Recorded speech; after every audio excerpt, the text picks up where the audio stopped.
हमें तो अपनों ने लूटा, गैरों में कहां दम था। जम्मू कश्मीर के अंदर गुलाम नबी आज़ाद की कश्ती वहां डूबी जहां पानी कम था। ये जो मुहावरा था, ये जो कहावत थी, जम्मू कश्मीर की राजनीति के ऊपर, जम्मू कश्मीर की राजनीति के अंदर हलचल मचाने वाले गुलाम नबी आज़ाद जो कि डीएपी के चेयरमैन हैं, उनके साथ जुड़ती है। और डीएपी के चेयरमैन गुलाम नबी आज़ाद ने कांग्रेस से जैसे इस्तीफा दिया था, उसके बाद जम्मू कश्मीर के अंदर कांग्रेस को जड़ से समाप्त करने के लिए तमाम दिग्गज नेता जो थे कांग्रेस से अलविदा कह के कांग्रेस पार्टी का दामन छोड़ने के उपरांत गुलाम नबी आज़ाद के खेमे में चले गए थे, जिसके बाद कांग्रेस जम्मू कश्मीर के अंदर हाशिए पे थी। लेकिन गुलाम नबी आज़ाद के लिए एक बुरी खबर हम कहेंगे कि गुलाम नबी आज़ाद को जम्मू कश्मीर के अंदर दूसरा बड़ा और दूसरा करारा झटका जम्मू कश्मीर के अंदर इस समय लगा है। पहले तो उनको राजौरी पुंछ के अंदर अच्छा खासा जनाधार रखने वाले कांग्रेस के पूर्व विधायक चौधरी अकरम, जो कि सुरनकोट के विधायक हैं, जिनका लंबा इतिहास राजनीति के अंदर रहा है, उन्होंने गुलाम नबी आज़ाद का दामन छोड़ा था और अटकलें जो लगाई जा रही थी कि वे नेशनल कॉन्फ्रेंस को शामिल करेंगे। लेकिन उसके बाद एक और बड़ी खबर, और जम्मू कश्मीर के अंदर गुलाम नबी आज़ाद के दाहिने हाथ माने जाने वाले प्रोविंशियल सेक्रेटरी के नाम से जाने जाने वाले जय सिंह, जो जम्मू के अंदर एक जाने माने इंडस्ट्रियलिस्ट हैं, उन्होंने भी गुलाम नबी आज़ाद का साथ छोड़ दिया। उन्होंने भी डीएपी से इस्तीफा दे दिया। और अच्छी खबर हम कहेंगे कि कांग्रेस जिस प्रकार से जम्मू कश्मीर के अंदर हाशिए पे थी, और कांग्रेस के अंदर जम्मू कश्मीर को लेकर एक बड़ी खबर कि कांग्रेस की जो नेता रजनी पाटिल हैं, उनके संपर्क में कांग्रेस के कई ऐसे बड़े दिग्गज नेता हैं जिन्होंने कांग्रेस पार्टी को छोड़ने के बाद गुलाम नबी आज़ाद का दामन थामा था, जिन्होंने डीएपी पार्टी का दामन थामा था। और जम्मू कश्मीर के अंदर जिस प्रकार से जितने भी जो राजनेता हैं, जब वह सत्ता की कुर्सी पर पहुंच जाते हैं, जब उनका अच्छा खासा जनाधार जम्मू कश्मीर के अंदर होता है, तो वह जनता को अपने पांव की जुत्ती समझते हैं। और उसी प्रकार की खबरें इस समय जम्मू कश्मीर से डीएपी से जुड़ी हुई आ रही हैं कि जम्मू कश्मीर के अंदर जो वीवीआईपी कल्चर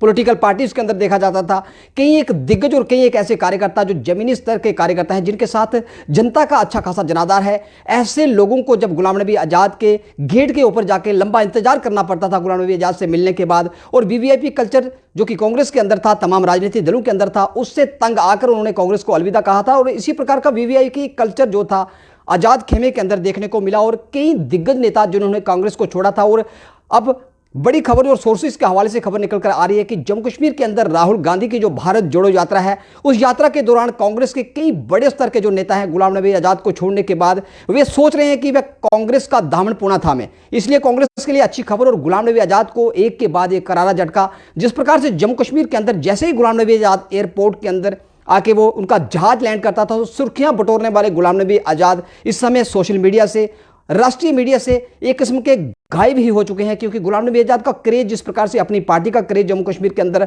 अल्ताफ बुखारी द्वारा जो अपनी पार्टी का गठन किया गया था, उसके बाद लगातार सुर्खियां बटोर रहे अल्ताफ बुखारी इस समय ठंडे बस्ते में चले गए हैं। उसी प्रकार गुलाम नबी आज़ाद की पार्टी भी अब ठंडे बस्ते में जाती दिखाई दे रही है, और गुलाम नबी आज़ाद को करारा झटका। वहीं राजौरी गोलीकांड जो था, राजौरी अल्फा गेट सेना के मुख्यालय के बाहर गोलीकांड, और दो व्यक्ति जो मारे गए थे, कमल कुमार और सुरेंद्र कुमार, जो व्यक्ति जो गोलीकांड के अंदर मारे गए थे, जिसके बाद लंबा संघर्ष हुआ था। डिस्ट्रिक्ट एडमिनिस्ट्रेशन, भाजपा के बड़े स्तर के नेता रविंद्र रैना उसकी अंत्येष्टि में शामिल हुए थे, और पीड़ित परिवार को आश्वासन दिया गया था कि यथासंभव सहायता की जाएगी, इसकी हाई लेवल इंक्वायरी की जाएगी। उसके बाद शवों को वहां से हटाया गया था। और राजौरी गोलीकांड से जुड़ी बड़ी खबर कि इस पूरे मामले की, इस पूरा घटनाक्रम की स्पेशल इन्वेस्टिगेशन टीम सिट के द्वारा इस पूरे मामले की छानबीन होगी, और एसएसपी राजौरी की गहन अध्यक्षता में एक जो सिट का गठन किया गया, उसमें राजौरी पुंछ डीआईजी हसीम मुगल, डॉक्टर हसीम मुगल द्वारा एक सिट का गठन किया गया, जिसमें डीएसपी हेडक्वार्टर सरदार चंचल सिंह की अध्यक्षता में ये पूरी सिट कार्य करेगी, और day to day update Rajouri headquarter मुख्यालय को सूचित करेगी, जिसके अंदर एक इंस्पेक्टर स्तर का Danish Maqbool, inspector PSI Jatendra Kumar, head constable Parvez और कौशल, ये दो हेड कांस्टेबल भी इस सिट के सदस्य होंगे। और पूरी गोलीकांड के अंदर सीसीटीवी फुटेज को खंगाला जाएगा, और सेना के आला अधिकारियों की सहायता से राजौरी के अंदर ये जो आतंकी घटना हुई थी, क्योंकि जिस प्रकार से जो तीसरा व्यक्ति, पीड़ित व्यक्ति था, जो सेना के हॉस्पिटल के अंदर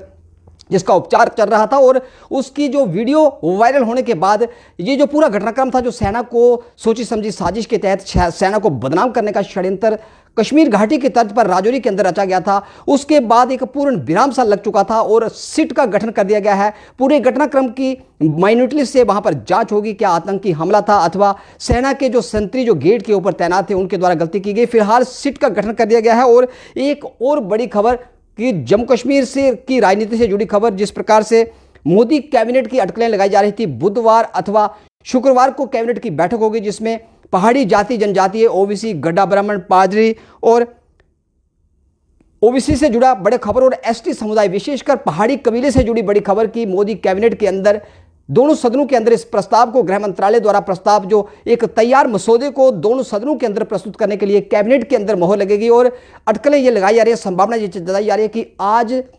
दिल्ली के अंदर मोदी कैबिनेट होने जा रही है और मोदी कैबिनेट के अंदर इन तमाम जाति जनजातियों के लिए एक अच्छी खबर और राजौरी पुंछ से जुड़ी अच्छी खबर की पहाड़ी कबीले से जुड़े लोग लंबा संघर्ष करने के उपरांत जिनको राजौरी की धरती से ही देश के यशस्वी गृह मंत्री अमित शाह द्वारा एक आश्वासन दिया गया था कि पहाड़ी लोगों को अब एसटी समुदाय के पहाड़ी कबीले के लोगों को आरक्षण मिलने वाला है, जिसके बाद वातावरण इस प्रकार था कि खुशी का उत्साह का माहौल था। ढोल नगाड़ों के साथ केंद्र सरकार के इस निर्णय का लाखों की तादाद में जनता स्वागत कर रही थी और मोदी कैबिनेट की बैठक आज और इस बैठक के अंदर इन तमाम बिलों को, इन तमाम प्रस्तावों को मंजूरी मिलने की संभावना है और मोदी कैबिनेट की बैठक के बाद अंतिम मोहर जो थी दोनों सदनों के अंदर लगाई जाएगी और राष्ट्रपति के हस्ताक्षर के बाद एक बार पुनः राजौरी पुंछ के अंदर वातावरण जो था एक जबरदस्त खुशी का उत्साह का माहौल होगा और 70 वर्षों से 7 दशकों से जम्मू कश्मीर के अंदर जितने भी जो राजनीतिक दल हैं, जम्मू कश्मीर के जितने सियासी दल हैं, जितनी राष्ट्रीय पार्टियां हैं, उन तमाम पार्टियों ने, पॉलिटिकल पार्टियों ने यहां की जनता का मात्र और मात्र वोट बैंक की राजनीति के लिए किया था और पहली बार इन लोगों को इतना बड़ा तोहफा और आरक्षण के रूप में पहाड़ी कबीले के लोगों को एसटी का दर्जा मिलने जा रहा है। और मोदी कैबिनेट की आज बैठक और इस बैठक के अंदर इन तमाम मसौदों के ऊपर, तमाम बिल के ऊपर मोहर लगेगी, जिसके बाद एक बार पुनः राजौरी पुंछ के अंदर ढोल नगाड़ों के साथ पहाड़ी नेता सड़कों के ऊपर केंद्र सरकार का आभार व्यक्त करते हुए नजर आएंगे। एक बड़ी अपडेट की राजौरी गोलीकांड के अंदर सीट का गठन कर दिया गया है और गुलाम नबी आजाद जो कि जम्मू कश्मीर के अंदर उभरते हुए राजनीति के सितारे थे और वीवीआईपी कल्चर को लेकर इस समय जो गुलाम नबी आज़ाद हैं उनको एक के बाद एक झटका और गुलाम नबी आज़ाद के लिए एक बुरी खबर की कांग्रेस की भारत जोड़ो यात्रा जैसे ही जम्मू कश्मीर के अंदर पहुंचेगी, राहुल गांधी जैसे ही जम्मू कश्मीर के अंदर पहुंचेंगे तो कई बड़े नेताओं के गुलाम नबी आज़ाद के खेमे से आज़ाद पार्टी को अलविदा कह के कांग्रेस के अंदर पुनः वापसी हो सकती है, इस प्रकार की संभावना जताई जा रही है। तमाम अपडेट्स के लिए आप देखते रहे बाहुस वीडियो के साथ। बाहुस के लिए मैं राजेंद्र राणा।